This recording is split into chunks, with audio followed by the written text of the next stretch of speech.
දවසේ හවස සාමාන්‍ය මගේ වැඩමුළුවේ පටන් ගන්න හවස 2ට රෑ 11 වෙනකන් තියෙනවා. එදා හවස 4ට විතර වගේ ආවා පොම්පාගාරේ ඉඳන් ප්‍රධාන කාර්යාලයට. එතන තමයි ජල කරාම තියෙන්නේ.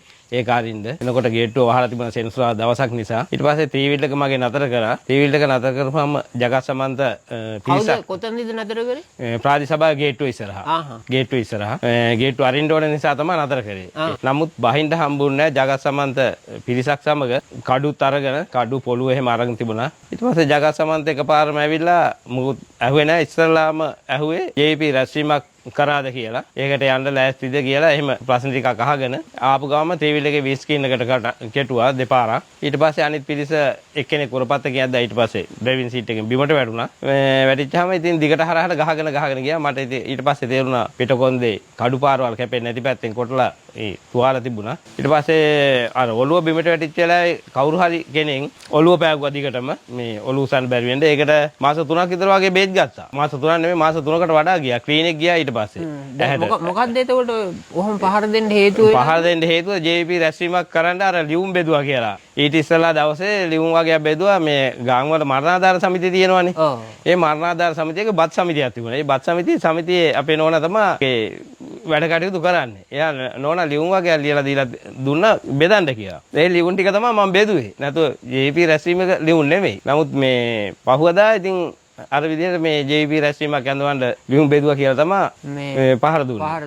එතකොට මොනවද දැනට ඒකට නීතිමය මොනවා හරි? ඔව් නීතිමය මේ පොලිසියේ මොනවාද පැමිණිලා දාලා ඊට පස්සේ ඒකට නඩු ගියා. කොච්චර කාලයක්ද මේ ලක්ෂ්මන් අයියා මේ පදිංචිය මෙහිමද ගම? නැහැ මෙහෙ නෙමෙයි මම 1987 වගේ මෙහෙට ආවේ. එතකොට සෑහෙන කාලයක් නේ කියන්නේ. එතකොට දැන් මේ සනත් නිශාන්තනේ අර ජගත් සමන්තගේ මල්ලි. සහ ඔය ඒගොල්ලෝ එච්චර මේ කියන්නේ මේ දේශපාලන බලය ওই විදිහට අවභාවිතා කරන්න විරුද්ධ දේශපාලන මත දරන අය මර්ධනය කරන්න තරමට මේ ප්‍රබල දේශපාලන චරිත උනේ කොහොමද නිකන් ඔයාට නිකන් හිතෙන විදිහට? ඒක ඉතින් මිනිස්සු බලය දීමත් එක්ක තමයි මං හිතන්නේ එහෙම එයාලගේ ඉතින් චරිතයේ හැටියටත් එක්ක එයාලගේ බලු පුළුවන් කාර්යකමට අනිත් කට්ටිය යට කරගන්න උත්සාහ දැරීමක් තමයි ඉතින් එතකොට එයාලගේ බලය විතරනේ පවතින්නේ අනිත් අයට නැගී හිටින්න විදිහක් නැතුව යනවනේ. ඒක තමයි එයාලා හැමදාම බැලුවේ එයාගේ බලය පවත්වා ගන්න තමයි ඒ උත්සාහය දැරුවේ. ඒ කියන්නේ එයාලගේ දේශපාලන බල කඳවුර.